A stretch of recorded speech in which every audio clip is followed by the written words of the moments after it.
Usap-usapan pa rin ngayon ang tungkol sa pagkakahuli ng mga pulis kay Nery Naig sa kasong estafa. Sina Nery at Chito Miranda ay nakatanggap ng malawak na suporta mula sa mga netizens matapos mag-post ang frontman ng parokya ni Edgar ng kanyang reaksyon sa biglaang pag-aresto at pagkakakulong sa kanyang asawa. Matatandaang naaresto ang aktres, businesswoman, at motivational speaker sa isang event sa convention center sa isang mall sa Pasay City. Nag-post pa si Nery tungkol sa PHILSME Business Expo event na may pamagat na, The Wise Way, Nery Miranda's Blueprint for SME Success, na nakatakdang mangyari bandang 1 p.m. noong Sabado, ika-23 ng Nobyembre.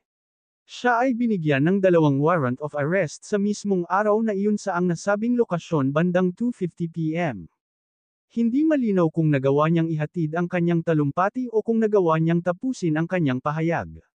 Nang ihayag sa publiko ang pag-aresto kay Nery, nag-post si Chito sa Instagram ng kanyang reaksyon at ipaliwanag ang kanilang panig. Sinabi niya na si Nery ay hindi kailanman nanloko ng sinuman, o kumuha ng pera mula sa isang tao, at idinagdag na hindi niya alam na may bagong reklamong kriminal laban sa kanya, dahil hindi siya nakatanggap ng anumang liham, abiso, o subpoena. Agad na dumagsa ang mga netizen sa kanyang post para ipahayag ang kanilang buong suporta at panalangin. Kaya naman mismong si Kiko Pangilinan na asawa ni Sharon Cuneta ay handang tumulong sa kaso na kinakaharap ni Nery Naig. Sinabi din ng dating senador na dapat ang mga may-ari ng kumpanya ang dapat managot at hindi si Nery. Sa post ni Kiko Pangilinan sa kanyang social media account ito ang sabi niya. Narito kami handang tumulong, Chito. Ang product endorser ay isang talent at kung walang koneksyon o kinalaman sa ownership or management at operations ng kumpanya na involved sa illegal na operations ay hindi dapat managot sa nasabing illegal na gawain. Ako mismo ay saksi sa kabaitan ni Nery. Nabiktima din si Nery ng mga estafador at ang dapat habulin dito ay ang may-ari at nagpapatakbo ng kumpanya.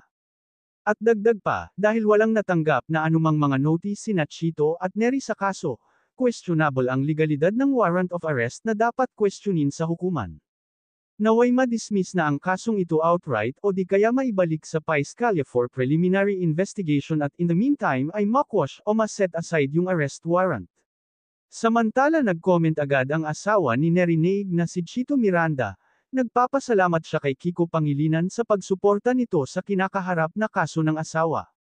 Comment ni Chito, "Salamat Kuya Kiko. Sana ma-release si Nery agad kasi wala naman siya notice na natanggap. Handa naman siya humarap sa court kung kailangan pero paano niya i-defend sarili niya warrant na agad binigay sa kanya na walang bail?" Paano mga kachika, kita-kits tayong muli sa mga susunod ko pang mga showbiz updates. Please like, share and subscribe. Pakihit na rin ang notification bell para ma-notify ka sa mga susunod ko pang upload. Again maraming salamat.